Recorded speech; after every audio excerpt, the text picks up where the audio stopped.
जिंदगी देती है तजुर्बे बेशुमार, होते हैं कितने ही हादसे बेशुमार। जिंदगी देती है तजुर्बे बेशुमार।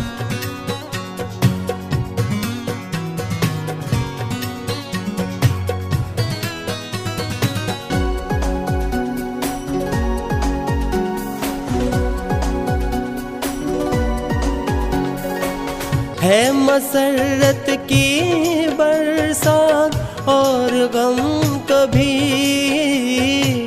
जश्न खुशियों के हैं और मातम कभी।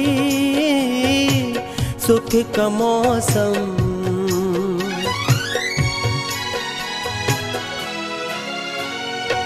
सुख का मौसम कभी, दुख का मौसम कभी। चलते ही रहते हैं सिलसिले बेशुमार, चलते ही रहते हैं सिलसिले बेशुमार। जिंदगी देती है तजुर्बे बेशुमार, जिंदगी देती है तजुर्बे बेशुमार बेशुमार। आप सभी जानते हैं कि आज हम यहाँ पर बेहद ही अहम और पेचीदा मसले पर गुफ्तगू और गौर व फिक्र करने के लिए इकट्ठा हुए हैं। आप सभी वाकिफ हैं कि दौलतपुर के निज़ाम की हालत काफ़ी ख़राब है और दिन पे दिन बिगड़ती ही जा रही है। अगर हमने इस मसले का जल्दी ही हल नहीं ढूंढा तो एक दिन ये मसला बेहद ही खतरनाक शक्ल इख्तियार कर लेगा। आप ठीक कहते हैं जनाब। अगर ये दौलत की बारिश ना रुकी तो एक दिन ये सैलाब बनकर सारे दौलतपुर को बहा कर ले जाएगी। हमें ऐलान करना चाहिए कि रोजाना मिलने वाले से तमाम सिक्के सरकारी तिजोरी में जमा कर दिए जाएं और जो लोग देने से इनकार करें उनसे ये सिक्के छीन लिए जाने चाहिए।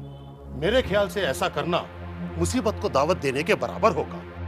ऐसा करने से लोगों में बगावत फैल जाएगी और लोग सड़कों पर आकर मरने मारने पर उतारू हो जाएंगे। तो क्या इस मुसीबत से बचने के लिए कोई रास्ता नहीं है? रास्ता है। क्या कहा? रास्ता है? जी हाँ, ये सोने के सिक्के कब और किस तरह मिलते हैं? लोग सवेरे जब सोकर उठते हैं तो उनके तकियों के नीचे सोने के सिक्के मिलते हैं। यानी उन सिक्कों को पाने के लिए सोना जरूरी है। मैंने अपने कई आदमियों को ताकीद की कि वो रात भर जागे और मैं खुद भी 3 बार जागा हूं, पर मुझे सुबह सोने के सिक्के नहीं मिले। बहुत खूब, ये तो आपने बड़े ही नुक्ते की बात बताई। सोने की इस बारिश को रोकने का एक ही रास्ता है कि लोग रात भर सोए नहीं। मगर जनाब, लोग इसके लिए बिल्कुल भी राजी नहीं होंगे। एक तो रात भर जगकर तकलीफ उठाना और बदले में दौलत गंवाना, इसके लिए कोई भी राजी नहीं होगा।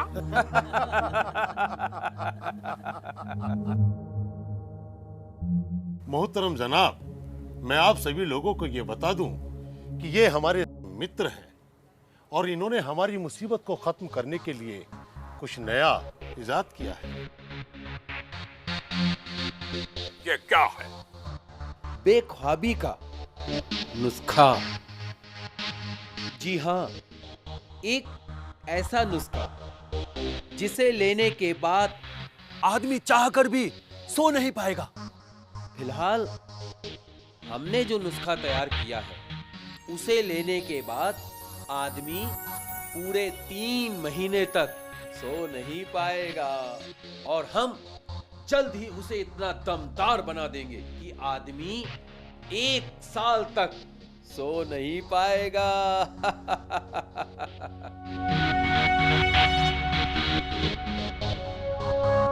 कोई नहीं आएगा। हम उन्हें जबरदस्ती लगवाएंगे। नहीं नहीं, हम ऐसा नहीं कर सकते। अगर हमने ऐसा किया तो पूरे दौलतपुर में तहलका मच जाएगा। मैंने उसका भी एक रास्ता ढूंढ रखा है। कौन सा रास्ता? हमें जिन इलाके के लोगों को नुस्खा देना है, वहां के पानी में हैजे के जरासीम दाखिल कर देंगे। बस जैसे ही वहां पर हैजा फैलेगा, लोग खुद ब खुद हकीम के पास आएंगे और फिर इलाज के बहाने हम उन लोगों को बेख्वाबी का नुस्खा दे देंगे।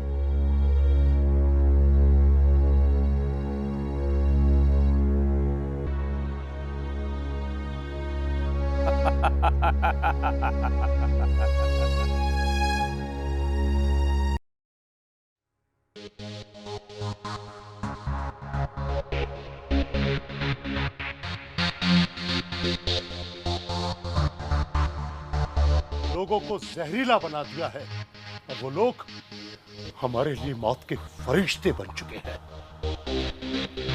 माफ कीजिएगा, मुझे पता नहीं था कि इस नुस्खे का ऐसा असर भी हो सकता है। खैर, जो हुआ उसे जाने दीजिए। अब मैं इस जहर को खत्म करने का कोई इलाज ढूंढूंगा, बेशक ढूंढूंगा, मगर कह नहीं सकता कि इसमें कितना वक्त लग जाएगा। महीनों या फिर बरसों भी लग सकते हैं। तो क्या तब तक हमें खौफ के साए तले जीना होगा? जी नहीं, इसका इलाज है। अगर हम लोग भी बेख्वाबी का नुस्खा ले लें, तो फिर उनके जहर का हम पर कोई असर नहीं होगा। साइंसदा, तुम्हारा दिमाग तो सही है। लेने के बाद हम सब लोग सो नहीं पाएंगे। जानता हूं, मगर हालात अब ऐसे मोड़ पर आ गए हैं जहां हमें सिर्फ दो रास्ते चुनने हैं।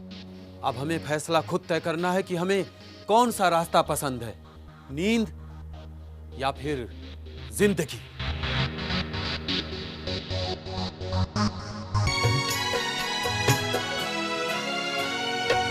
फिर भी एक बात हरगिज़ ना ये भूलना, अश्क के साथ है कहे बेशुमार, अश्क के साथ है कहे बेशुमार, जिंदगी देती है तजुर्बे बेशुमार, जिंदगी देती है तजुर्बे बेशुमार, बेशुमार, बेशुमार, बेशुमार, बेशुमार।